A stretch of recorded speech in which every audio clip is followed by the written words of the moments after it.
Ladies and gentlemen, welcome to our pre-conference, which is preceding the ministerial conference on borderless e-government services. There is a long tradition started by our Swedish partners already 6 years ago, that one day before the ministerial conference, which is a very big event but closed and only official governmental delegations are attending this ministerial conference. So one day before, there is a pre-conference which is free, which is open, and which is where everybody is welcome. These pre-conferences are usually devoted to discuss the most challenging issues which are in this area of e-everything, because now everything is e, preceded by this e letter. So this year we decided to devote this pre-conference to innovation for e-participation. We have two very important words in the title of this pre-conference. First, innovation, which is the only way how European countries can win this global competition in the world. We can win only via innovation. And second word is e-participation.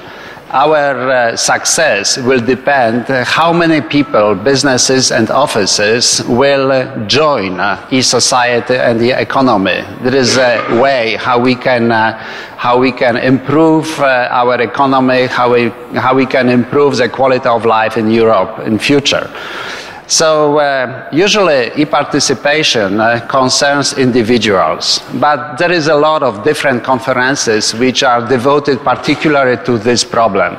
We decided to understand this e-participation as e-participation in small and medium-sized businesses and e-participation of offices, especially from different rural countries, lands and places and so on. Well, because so it is closely related on one side to this most vibrant and decisive part of our administration of business, which creates most of innovative workplaces, which can be a stimulator or can stop development of economy. I'm talking about offices and so on. So this conference is shaped in such a way that we have two regular sessions, we have two panel sessions, and we have a keynote speech which will be at the very beginning. And so it is very harmoniously constructed. The organizers of these pre-conferences, there are three institutions. I start with hosting institution, which is Poznań University of Economics, chaired by Rector Marian Gorynia, Professor Marian Gorynia. Then by the Swedish agency Vinnova, very well known for stimulating innovation, which is represented here by Mrs. Anne-Marie Fineman, and PARP, which is a Polish agency also related with stimulation of economic growth and innovation in Poland, which is represented here by CEO Bożena Lublińska-Kasprzak. So three institutions, one scientific and two governmental organizations responsible for pushing our business, our administration and our people, well, to e-participate in future. I like to invite now our rector, Professor Marian Gorynia, to welcome address. Yes, please.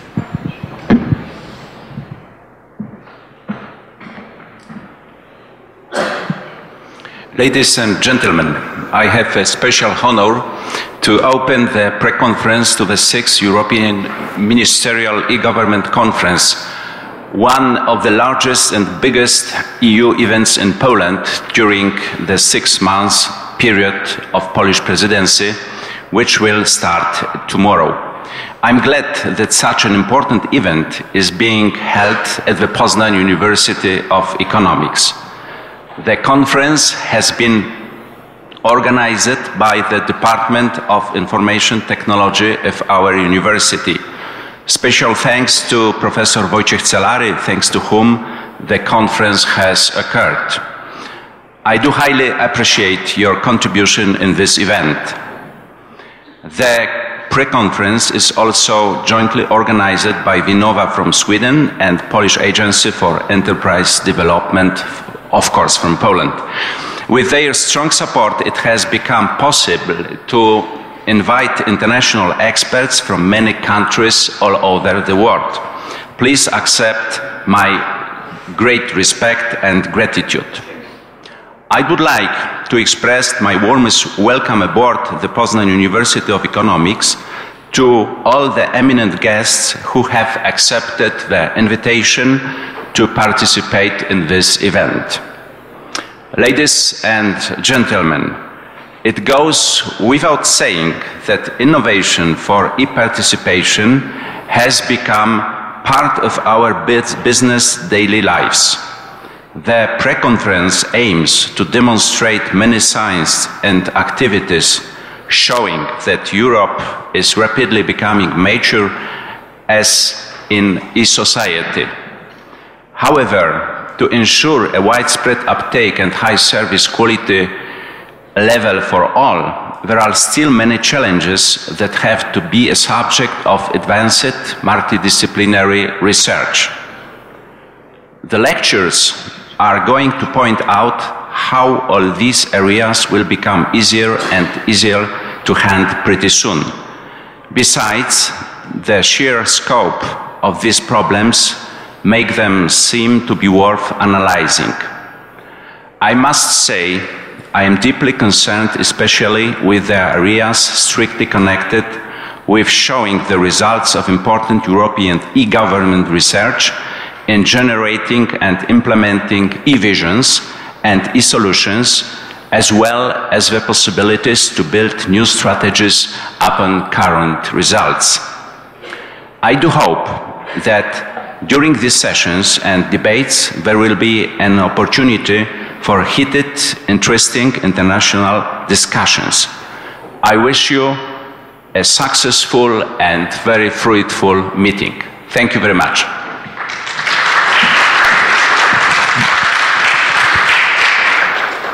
I now invite Mrs. Anne-Marie Fineman to say her address. Do you like? Thank you. Good morning, ladies and gentlemen. On behalf of Vinnova, the Swedish Innovation Agency, it's my pleasure to welcome you to the pre-conference to the 6th European Ministerial e-Government Conference. As co-organizers of this, the third pre-conference, we are delighted to contribute to the upholding of the tradition that was started in Lisbon in 2007, continued in Malmö in 2009, and is now practically established as we meet here in Poznan for the third time. The topic of today's conference, Innovation for e-Participation, is one of very high significance and one that presents both opportunities and challenges. And I very much look forward to learning more on how these issues, challenges and opportunities are addressed in the sessions today. I would like to express our gratitude and appreciation to Professor Celary and his team for all of their efforts and their hard work to get this conference organized. I would also like to thank the university for their assistance and for providing such a fantastic venue. And also our Polish sister organization, PARP, for fruitful cooperation to make this event happen. And with that, I would like to wish everyone a very productive and enjoyable day. Thank you.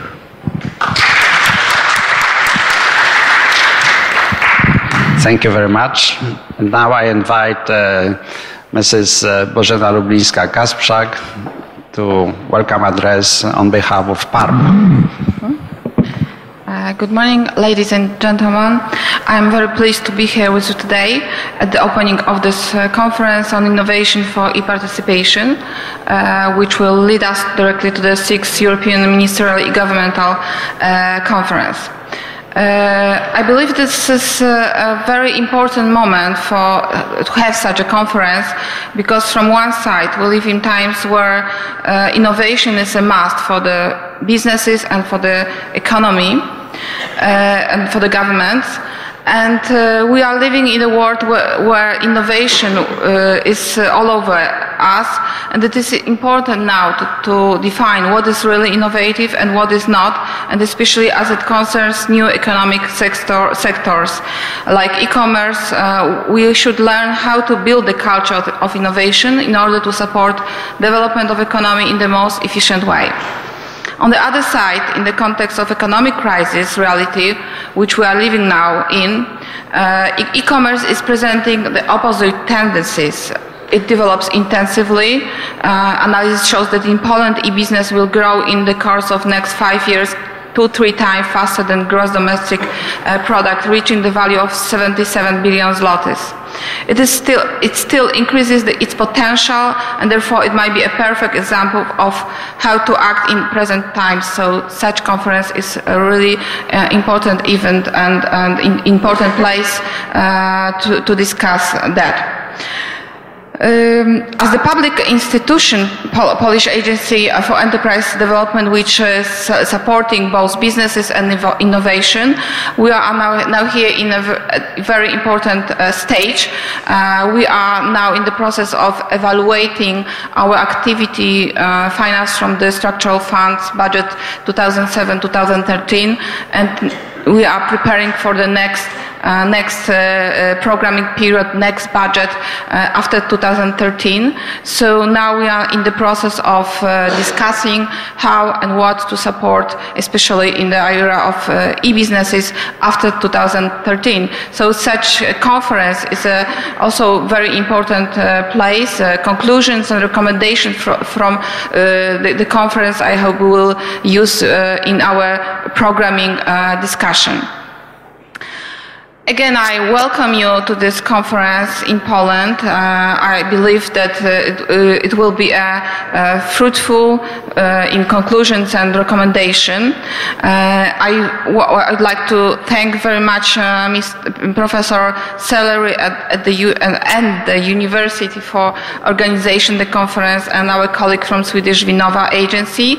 It was a great pleasure to cooperate with you, and great pleasure and opportunity for the agency to organize such a conference. And our foreign guests, I wish a pleasant stay in Poland. And thank you.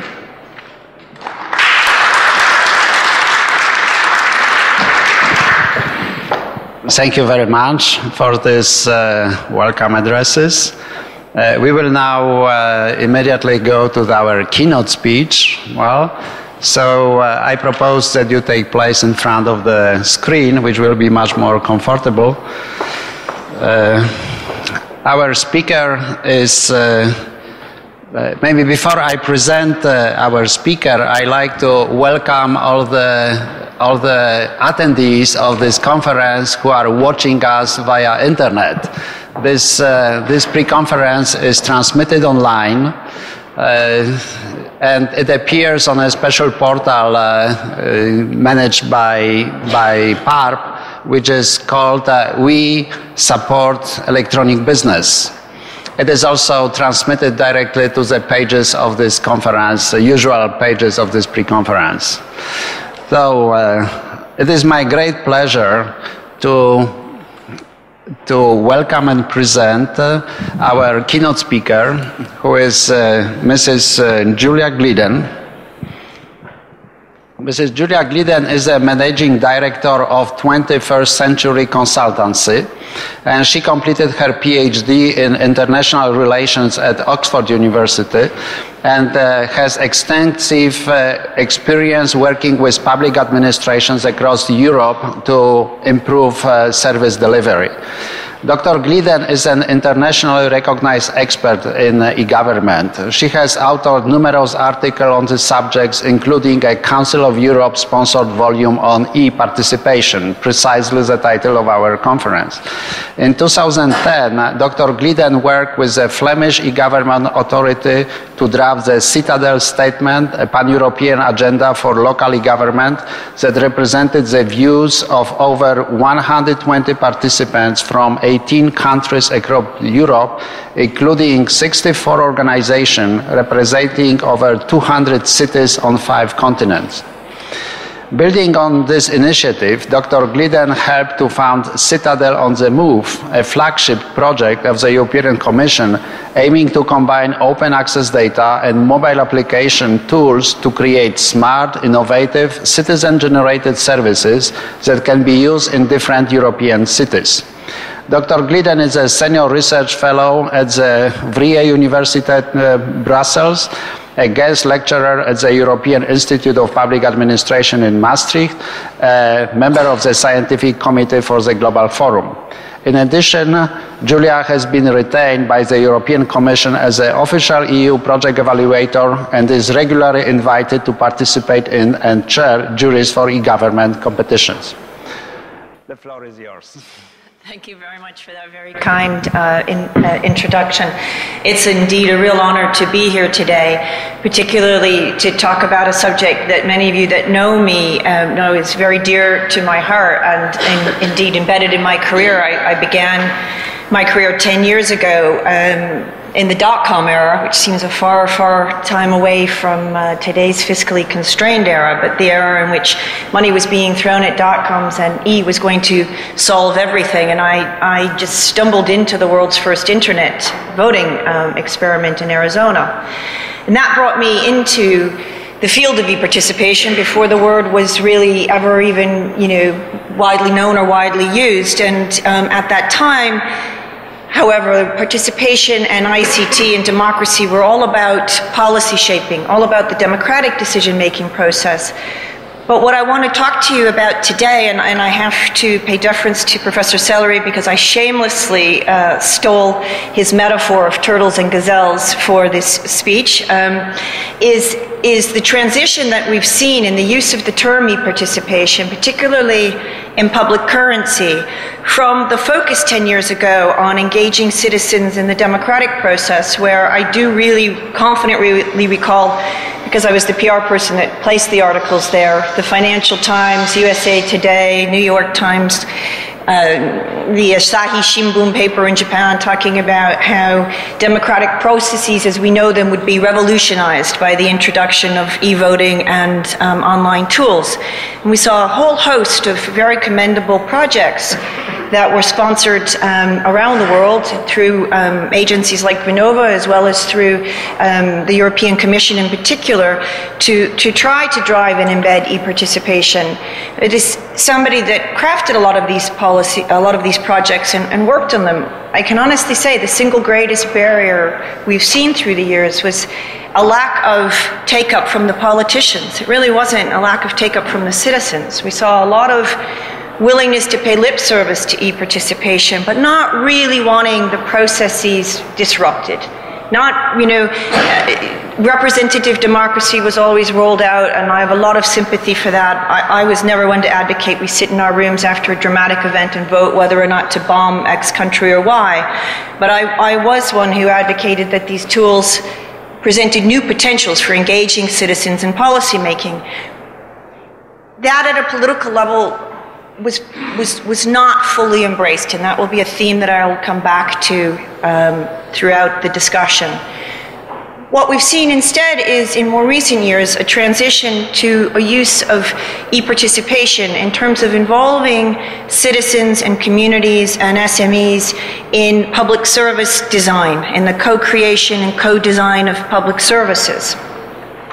And what I want to talk to you about today is how that shift impacts what I am going to refer to as the public sector as the turtles, and no criticism meant to our colleagues here that work in the public sector. I think that they know better than anyone how hard it is to work in large organizations with hundreds of years of tradition and administrative processes and legal constraints and bureaucratic barriers. But the public sector is traditionally slow to change, slow to innovate, embedded in a very top-down culture. A top-down culture that, if we look historically, is because 200 years ago, 100 years ago, 50 years ago, it had to be top-down. There was simply no other way for a public administration to oversee the vast amounts of services that it needs to provide to its citizenry without being top-down. But that model, as we know, is significantly challenged in an era in which technological developments have rapidly outpaced the ability of these organizations to come out of their shells and to embrace change. What does that mean in terms of the private sector? When I say the private sector is gazelles, I'm not always talking about some of the big cumbersome companies. I'm really talking about what many of us see as the hope for innovation and growth in the European Union and indeed around the world as we face such dire fiscal constraints, which is in SMEs, which are quick to innovate, quick to respond to change, often at the forefront of the development of those new products and services that can meet needs in a quick and rapid way. But their challenge is they don't understand government at all. I mean, they're often run by a bunch of kids. I mean, I used to be one, unfortunately I'm not anymore. But, they're run by a bunch of 22, 23-year-olds who just, thank goodness, and by definition, can't understand the constraints that an administration has to work in. They can't understand the constraints that a large company has to work in, let alone government. They don't know how to access government. They don't know what government needs. At the same time, our SMEs need government. They need government to create the right policy context for their high-impact growth. They need government to create the right fiscal environment. They need government to help foster the right skills that they need. So, my thesis today is that we've got a gap. We've got a gap between one of the potential drivers of growth and better public service delivery and a new era of e-participation, which are our gazelles, our SMEs, our private sector enterprises, and our public administrators, our turtles that plod along but get the job done and are always there and always reliable. My thesis is that one methodology that has gained a lot of currency in recent years, the Living Labs, is a potential bridge, a potential way to bridge the gap between high-impact innovation and dynamism that we see in SMEs and the needs that our public sector has to deliver better and more efficient services with less and less resource, to meet ever-increasing citizen demands for 24/7, fast, quick, and easy access to services in an era in which there's less and less money and more pressure to do more and more with less and less. Living Labs is a hard topic to talk about because people are either very familiar with it or they've never heard of it at all. And so I end up either boring half the audience to death and leaving half the audience behind. So bear with me a little bit. But the term is not new. The European Commission first started funding Living Labs back in 1995. So if I could do a little experiment, could I just get a show of hands, people that are aware of the Living Lab movement and my experiment works. 50% of you have heard of Living Labs and 50% of you haven't. But nonetheless, the thinking is that it's a very effective mechanism to bridge that gap, to bring the public administrators together with the citizens and with the businesses that use the services that they deliver. And I use the analogy, it would be absolutely insane for Microsoft or Adobe, who's here with us today, to create a new product without testing it at all with the end users, without seeing what the market wanted, without understanding if it's what they needed, certainly without seeing if it was usable in any way, shape, or form. It would be insane. There would be no way any large company would invest tens of millions of euros in R&D to put something untried and untested into the market. And yet, if you think about it, that's been the traditional public sector service delivery model. It has been, as I said, for very understandable historical and institutional reasons, but that's been the traditional way we've done business. And with my private sector hat, I look at Living Labs as really no more than focus groups and user design testing sessions. get citizens and get SMEs in a room with public administrators to see what it is they really want and need, to see what it is that's really out there that can be brought together to deliver services in new and more efficient ways. So I see it as a methodology that is a sort of public sector codification of something the private sector's been doing for a very long time, and yet that's not to underestimate how innovative and how unique this methodology actually is in terms of public sector design. It's a growing trend. As I said, it started in Europe in 1995, but it's very rapidly spread around the world. In Europe now, we see it focused a great deal and most effectively, in my opinion, on the smart city movement, although I'm sure there's others in the room that would say it's focused more effectively in other areas, and we can have a debate. But the smart city movement, I think you really can't watch a CNN hour without hearing some companies say they've got smart energy, smart TVs, I heard this morning, smart this, smart that. So smart, depending on your perspective, is either the latest buzzword or it is a new way for us to deliver more efficient and more effective public administration. And what Living Labs is trying to do in that context is bring together innovators and citizens and SMEs and public administrators to create smarter and more efficient services. And the thinking, there are as many definitions of a smart city as there are companies that slap it on their products and on their services, but my sort of simplified definition is that it's an effort to take the Internet of Things and the new RFID-enabled technologies that let us get real-time information and wedding it with social media tools that let us have real-time dialogue and communication to digitize and interconnect city systems so that we can take data and transform it into information and that we can act on that information real-time and ultimately hopefully deliver better and more efficient and more effective public services.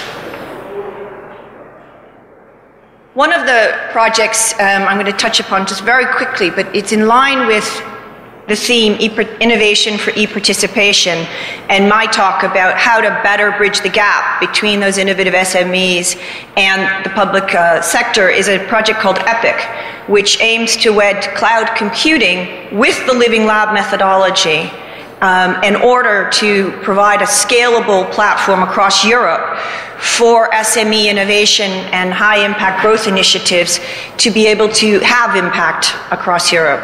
Because one of the limitations we've seen in Living Labs so far is we'll find a great innovation that happens here in Poznan, Poland by an SME, and the city of Poznan may take it up, but there it stays. The Living Lab methodology has not yet found a way for that great parking application to be sold to Bucharest, to be used in Brussels, to be taken up in Edinburgh.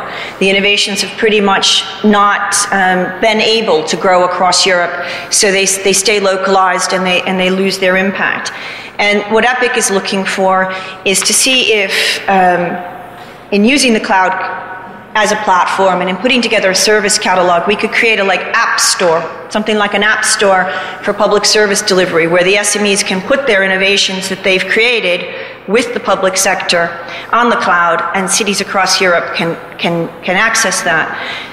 Very interesting in terms of the ranges of public services that this particular project is piloting, because one of them is energy monitoring in the home, which a year ago I had never heard of, putting energy monitors in citizens' homes so that they can keep track of how much energy they're consuming and how much carbon dioxide is being emitted. And at the same time, the City of Manchester will be able to use that information to amend and inform its own carbon reduction and energy efficiency policies.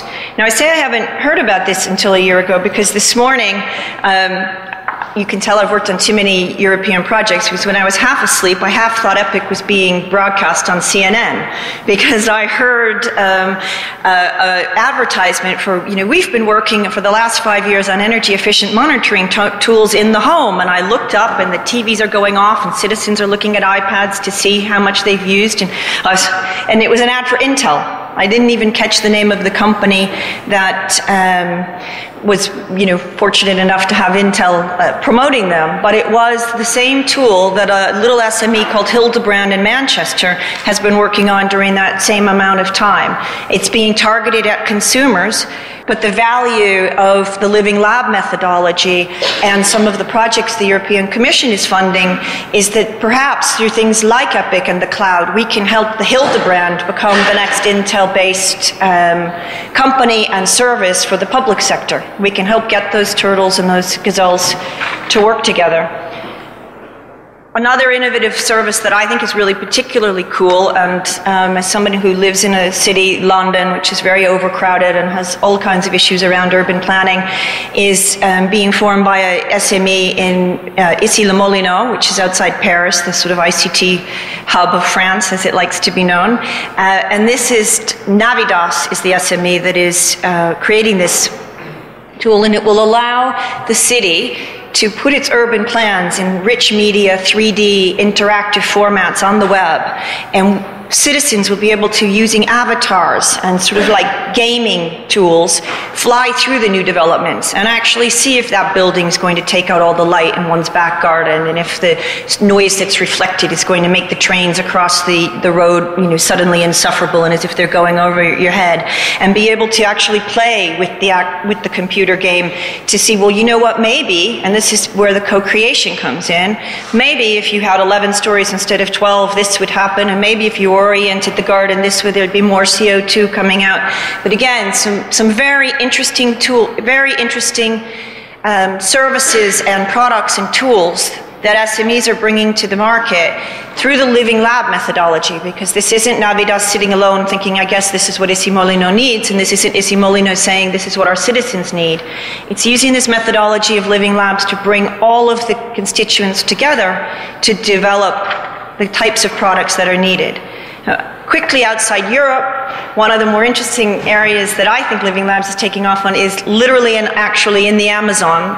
The father of Living Labs, Alvaro Olvidera from Eno, actually gave me a call once from a Living Lab in the Amazon, and I think it was one of the most interesting calls I've ever had, because when you work on projects, they sometimes seem unreal and distant and abstract, and to actually get a call from a Living Lab in the Amazon and have someone tell you about the sustainable energy work they're doing and bringing the community together with the private sector and government officials was profoundly rewarding.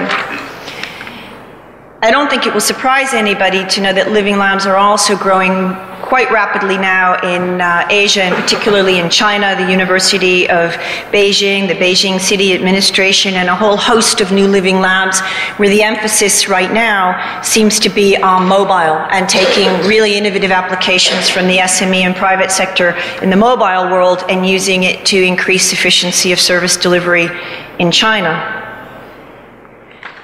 But having sort of done this around the world journey and this celebration of all great things that are happening with Living Labs, of course the question really comes back to what does this all mean? I started the conversation by asking the question, can Living Labs serve as a link between the public and private sector for eParticipation, for using ICT to better engage stakeholders in more efficient public service design and delivery. And I think that through the examples, and not surprisingly that I've shown, we've answered the question that yes, it can, but what we haven't addressed is will it? Because that's really the $100 million question. If you recall, I began the conversation by telling you a little bit about my own journey from eParticipation, where it was going to change the world and change democratic processes as we know it, and giving you my own feedback and personal opinion that early celebration, despite legitimate concerns about the technology and voting and the ins and outs of where you did apply the technology and to what processes in the democratic process, it largely fell on flat ears. People pay lip service to it, and we hear a tremendous amount of talk from politicians around the world about consulting with citizens and listening to them. But we see very little evidence of impact, of ICT being used in new ways to profoundly impact the democratic and political process, the policy-making process in real and meaningful ways. Starting to see some evidence in the UK, almost, sometimes I think by accident than by design. And that's not to criticize what's happening in the UK. I think the UK is very much at the forefront of embedding e-participation into the working process of Parliament. But we had a very interesting situation recently where an e-petition system that 10 Downing Street admirably put online and has implemented and that Parliament has taken up, and if you have 100,000, I think it is, online signatures, a bill can be debated through Parliament, and that's phenomenal. But fortunately, unfortunately, the first bill that came up was whether or not Britain should stay in the European Union. And those of us that live in England know that that's a wonderful topic. We can debate it forever. Since I was a student in the 80s, it's been there, and it will probably be there as my little boy goes off to university in 20 years.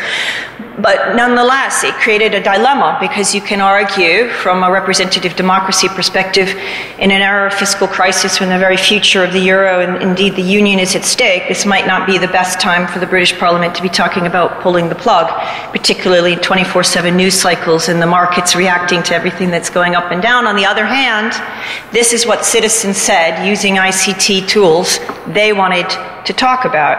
And the Prime Minister, rightly or wrongly, decided to have what was called a three-party whip, which meant vote against this measure at your peril, which is hardly democratic, very necessary in a parliamentary system. I'm not criticizing parliamentary democracy, but the message was very contradictory. On the one hand, 100,000 people managed to have an issue that was passionately embedded in many people's political psyches in Britain, debated before Parliament, and on the other hand, the traditional mechanisms of Parliament were used to ensure that that debate effectively went nowhere. So our question is, where are we going? Because if 4 or 5 years ago there was a shift away from really trying to embed ICT, e-participation, and in new workflows, in new ways of defining the democratic process, to create a new ICT infrastructure where we permanently embedded e-participation in the policy-making process, I would argue there was a decision or not that it was not to happen. There's been no permanence in embedding ICT, and in fact, in the democratic process, and in fact, there's been very little structured analysis, structured attempts to say we're living in a revolutionary world of change.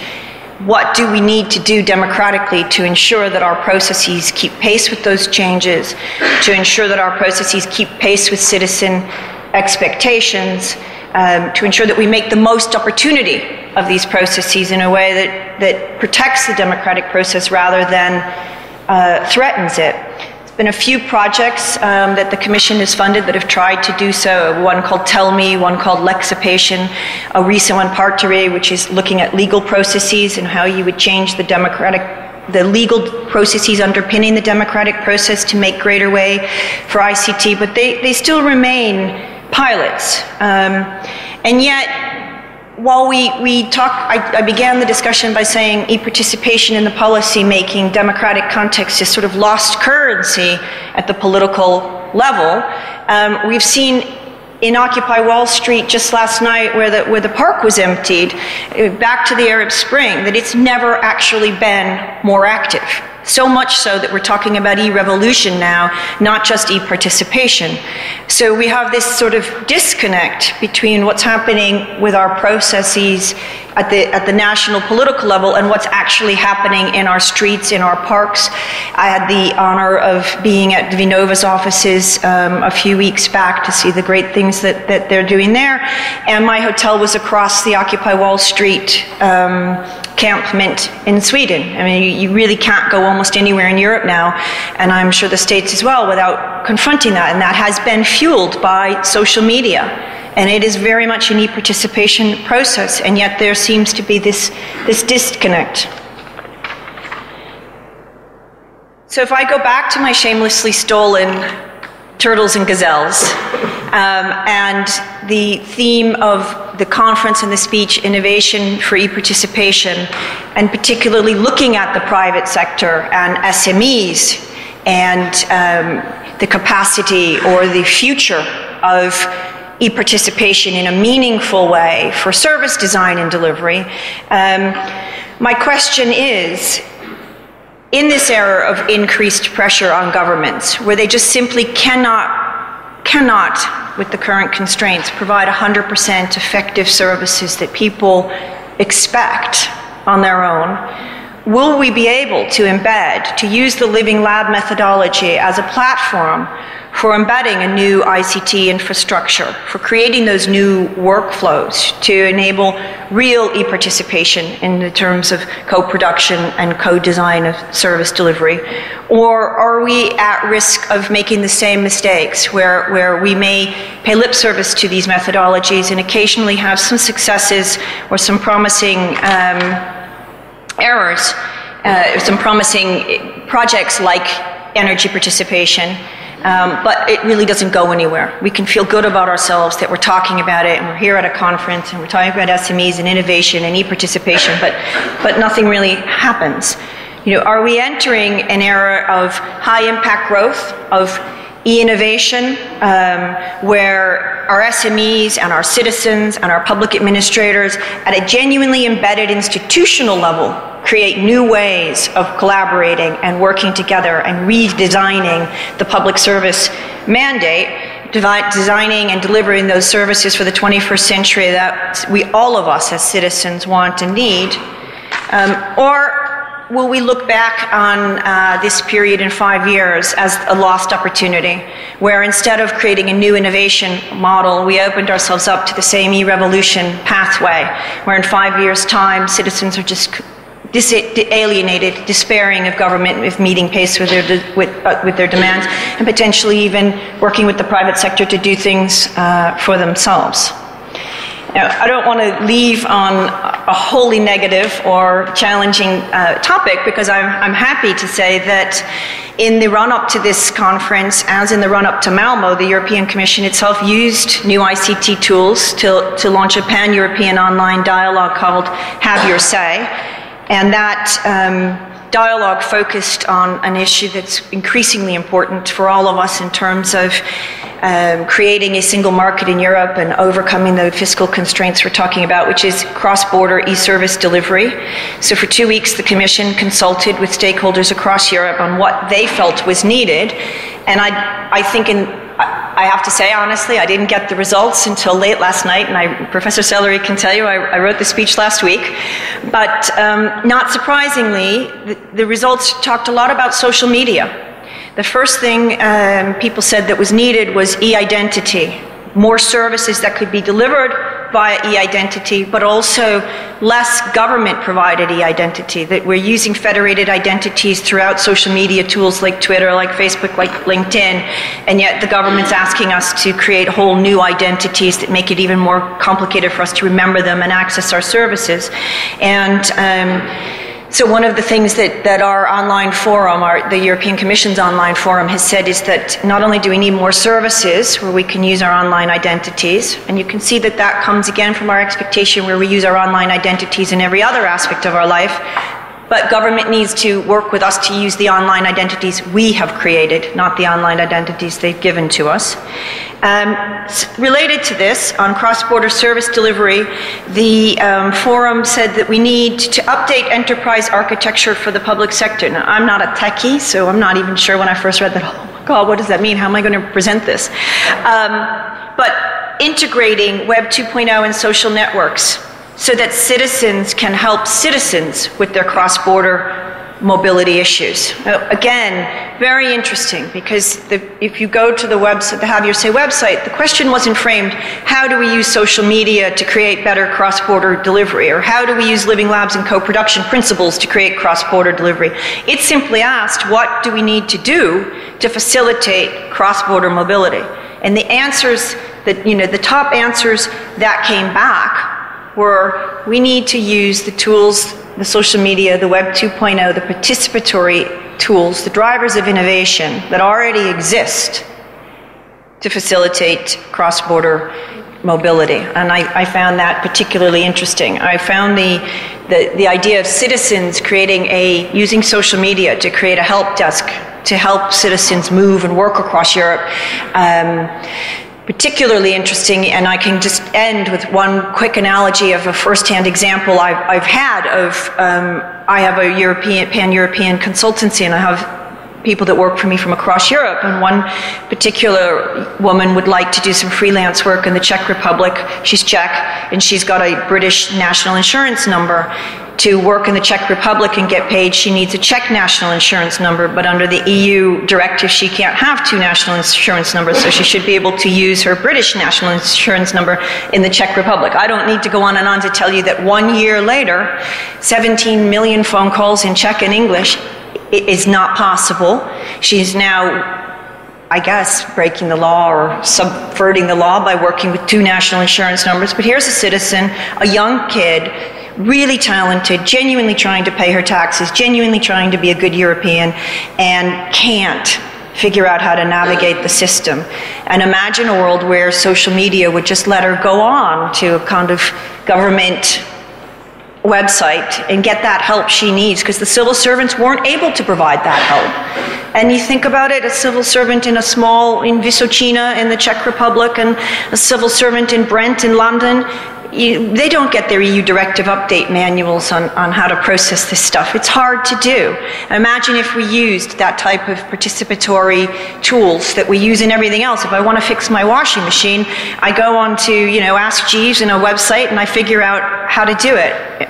These are the kinds of innovations we need to be thinking about if we really want to use eParticipation to drive innovation, to drive growth, and to create a stronger Europe. Thank you.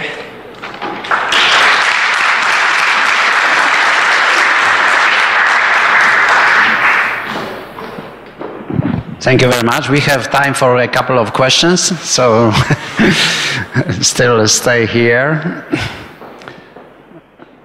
We have a very, very interesting and very inspirative talk, please.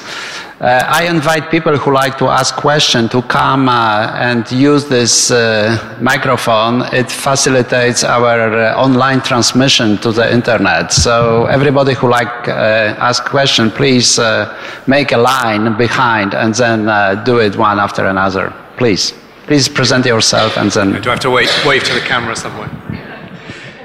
My name's Peter Brown. I work as an independent consultant in the US. I was interested by your last comment about the use of social media to try and resolve, taking your example of the issue of someone trying to conform to the law and finding it very difficult.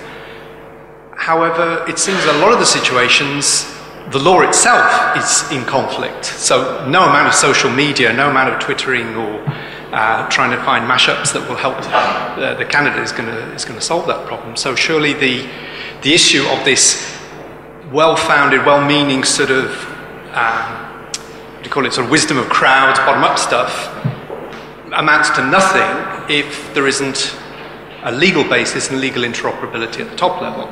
If and give another example, if a citizen in Germany wants to use a service in Spain, the German authorities may say you are not allowed to share certain personal data, and in Spain they may say, well, if you want this service you have to share this personal data.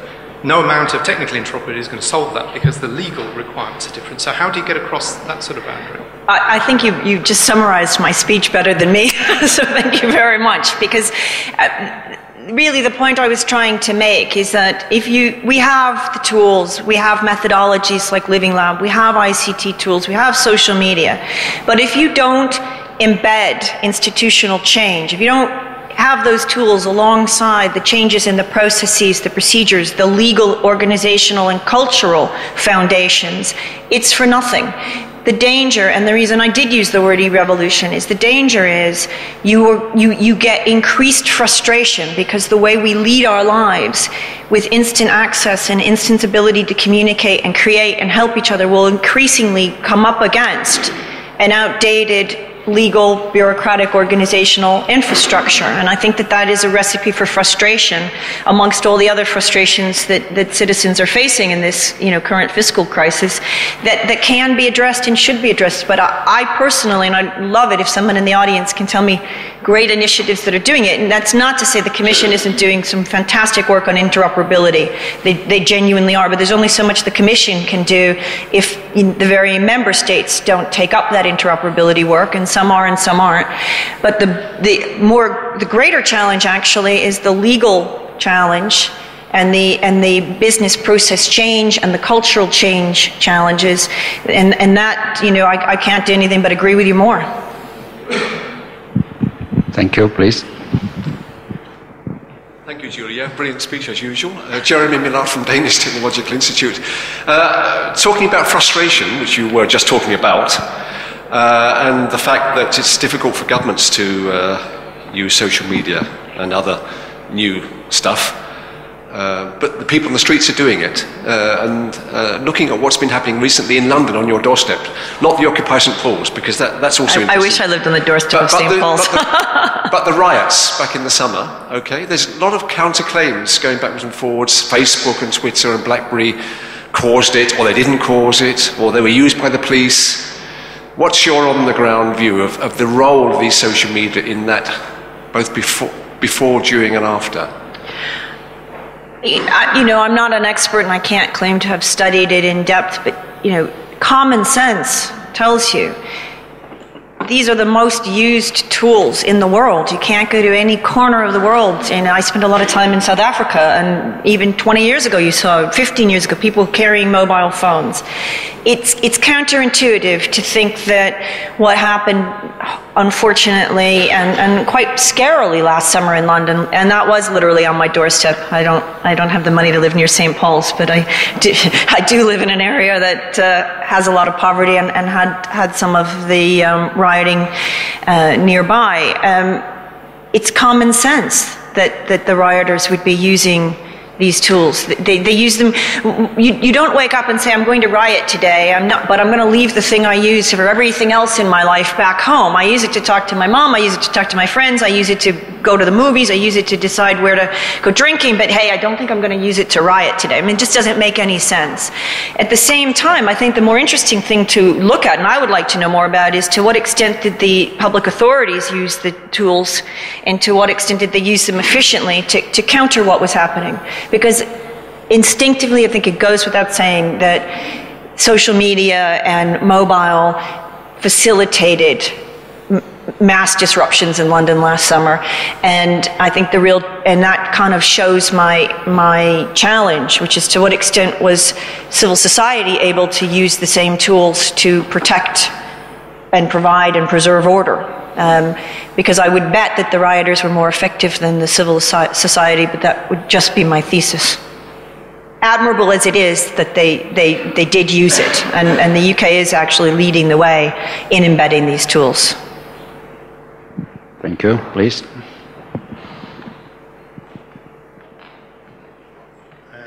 Good morning, I'm Geert Mariels from the Flemish government.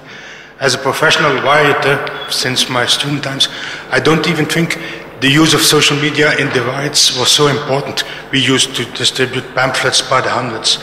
But what is important is how this media, the citizens themselves are using all the new technologies against all these old-fashioned things. Because throughout the history of mankind, innovation, democracy never came top-down. It was what you used very rightfully, e-revolution.